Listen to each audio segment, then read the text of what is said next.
Hello दोस्तों, हम फिर आ गए थे। कहानी प्यार ही संसार है, जिसको लिखा है पूजा ठाकुर जी ने और इसका क्रेडिट भी इन्हीं को जाता है। सो दोस्तों, हमारी इस कहानी के पूरे पूरे एपिसोड नंबर आपके 54 हो चुके हैं। अब देखते हैं आने वाली कहानी में क्या होता है। शुरू करते हैं कहानी का एपिसोड नंबर 55 और देखते हैं कहानी में क्या होता है। मिस्टी समझ नहीं पा रही थी कि वो जय को कैसे अपने कॉलेज लेके जाए, और वैसे भी कल रात जो कुछ भी हुआ था वो खुद मिस्टी की वजह से ही हुआ था। उसके लिए वो जय को तो सज़ा पानी नहीं दे सकती थी। मिस्टी अपने ख्यालों में ही खोई थी जब रचना जी ने उसका ध्यान तोड़ा। ध्यान कहाँ है तुम्हारा मिस्टी? तब से देख रही हूँ तुम कुछ खाई खोई खोई सी लग रही हो। खाना खाने के लिए होता है, खेलने के लिए ही नहीं। जल्दी जल्दी अपना ब्रेकफास्ट ख़त्म करो, तुम्हें कॉलेज भी जाना है। राजीव: हाँ, मैं तुझे कॉलेज छोड़ते हुए ही अपने कॉलेज चला जाऊँगा। मिस्टी अब सब कुछ अपनी किस्मत पे छोड़ देती है। जो होगा सो होगा सोचकर राजीव के साथ ही अपने कॉलेज जाना तय करती है। मिस्टी जब अपने कॉलेज पहुंचती है तो सबसे पहले अपने दोस्तों से मिलने के लिए कैंटीन जाती है। उसे पता था कि उसके सारे दोस्त उसे वहीं मिलेंगे। मिस्टी को देख के काव्या मिस्टी से पूछती है, कहाँ है वो? मिस्टी: कौन वो?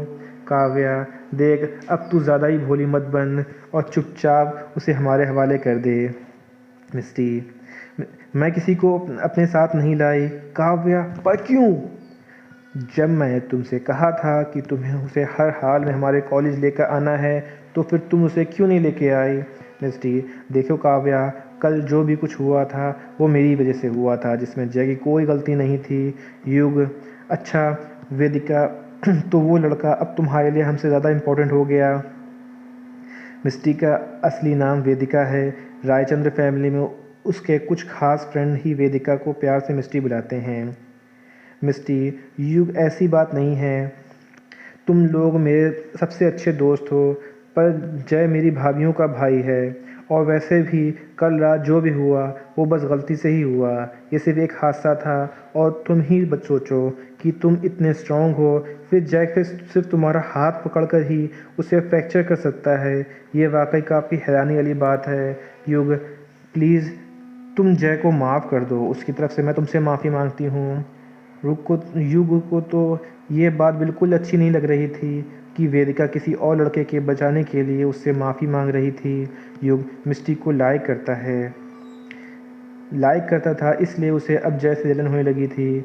अब युग जय से सिर्फ खुद के लिए बदला लेना नहीं चाहता था, बल्कि वह मिस्टी की नज़रों में अपने आप को साबित करना चाहता था।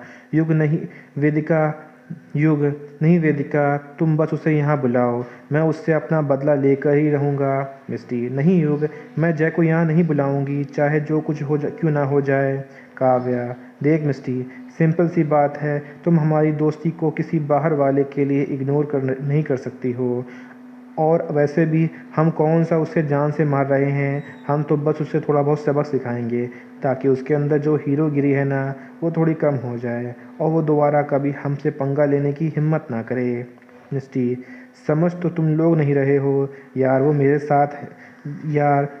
मेरे साथ मेरे ही घर में रहता है। अगर उसे कुछ हो गया या उसे घर वालों को कुछ भी बता दिया तो मेरे लिए कितनी बड़ी प्रॉब्लम खड़ी हो सकती है, इसका अंदाज़ा भी नहीं है तुम दोनों को। मिस्टी: सॉरी काव्या, तुम युग, तुम चाहो तो मैं जय की तरफ से तुमसे दोनों से माफ़ी मांगने तैयार हूँ, पर मैं जय को यहाँ नहीं बुलाऊँगी। ये कह के मिस्टी सीधा अपने क्लास में चली गई। युग को इस वक्त बहुत गुस्सा आ रहा था। एक तो उसका हाथ फ्रैक्चर हो गया था, और मिस्टी जिससे वो इतना लाइक करता था वह उस लड़के को बचाने की कोशिश कर रही है, जिसकी वजह से ये सब हुआ है। और अब युग जय को किसी भी हालत में छोड़ने वाला नहीं था। काव्या युग के पास आके काव्या युग के पास आके कहती है, देख युग, अब मुझे नहीं लगता कि मिस्टी उस लड़के को यहाँ बुलाएगी भी। मेरे ख्याल से अब तुझे भी सब कुछ भूल जाना चाहिए, वरना अगर तू उसके पीछे ही पड़ा रहा तो हो सकता है कि मिस्टी तुझसे नाराज़ हो जाए। लेकिन युग तो अपनी ही ज़िद में अड़ा था। युग: नहीं, मुझे उस लड़के को उसकी औकात दिखानी ही है। बस तू बता, क्या तू मेरी हेल्प करेगी? काव्या: पर कैसे युग? युग: तुम बस कैसे भी करके वेदिका को फ़ोन ले और बाकी सब मैं संभाल लूँगा। काव्या युग की बात मान जाती है और कैसे भी करके मिस्टी के बैग से उसका फ़ोन चुरा लेती है। काव्या: ये लो युग, मैंने अपना काम कर दिया, अब आगे क्या करना है? युग: तुम बस देखती जाओ अब मैं क्या करता हूँ। काव्या: युग ऐसा क्या करने वाले हो तुम? युग मैं मैंने तुमसे कहा है ना, तुम बस देखती जाओ। युग अपनी एक स्माइल काव्या को पास करता है। युग मिस्टी के फ़ोन से जय को नंबर निकालता है। कल रात जब जय मिस्टी को ढूंढने के लिए गया था तो उसने कई बार मिस्टी को फ़ोन किया था। बाद में खुद ने जय ने मिस्टी को अपना नंबर सेव के लिए कहा था कि अगर उसे कोई इमरजेंसी हो तो उसे फ़ोन कर सकती है। युग और काव्या मिस्टी के बेस्ट फ्रेंड थे, इसलिए मिस्टी के फ़ोन का पासवर्ड उन्हें भी पता था। मिस्टी के लाइफ में कोई सीक्रेट नहीं थे, इसलिए उसने अपने फ़ोन का पासवर्ड को ना तो अपने फ्रेंड से छुपाया था और ना ही अपनी फैमिली से। युग मिस्टी के फ़ोन से ही जय को फ़ोन करता है। जय जब अपने फ़ोन में मिस्टी का फ़ोन आता देखता है तो तुरंत उठा लेता है। जय हेलो। युग फ़ोन काव्या को पकड़ा देता है और उसे जय को बात करने के लिए लेटर भी दे देता है। काव्या लेटर में लिखे हुए शब्द को जय से बोलने लगती है। काव्या हेलो, मेरा नाम काव्या है, मैं वेदिका की दोस्त हूँ। जय तो पहले समझ नहीं पाता कि लड़की किस वेदिका की बात कर रही है। जय सॉरी, ये नंबर तो मिस्टी का है ना? काव्या जय सॉरी, ये नंबर तो मिस्टी का है ना? सवाल पूछता है।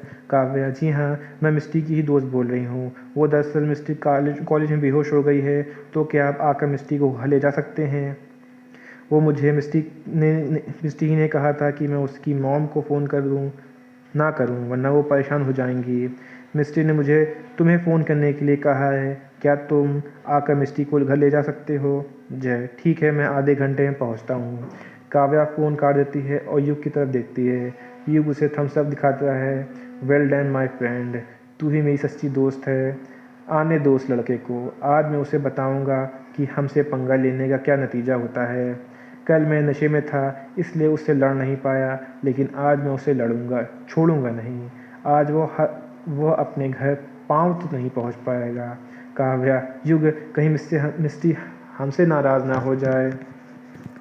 युग डोंट वरी काव्या, मिस्टी अगर हमसे नाराज़ हो भी गई तो हम उसे मना ही लेंगे। आखिर एक दोस्त अपने दोस्त से कब तक नाराज़ रह सकता है। वेदिका भी मान जाएगी, बस अब उस लड़के को आने का इंतज़ार है, फिर पूरा कॉलेज देखेगा। युग रंधावा से पंगा लेना कितना महंगा पड़ सकता है। क्या युग वाकई जय को सबक सिखा पाएगा, या जय ही युग को उल्टा सबक सिखा के चला जाएगा? और तब क्या होगा जब मिस्ट्री को अपने दोस्तों की इस हरकत के बारे में पता चलेगा? और क्या ये एक नए प्यार की शुरुआत होगी? जानने के लिए सुनते रहिए प्यार ही संसार है। सो दोस्तों, हम फिर मिलेंगे एक नए वीडियो के साथ, एक नए एपिसोड के साथ। तब तक के लिए मुझे इजाज़त दीजिए। धन्यवाद दोस्तों।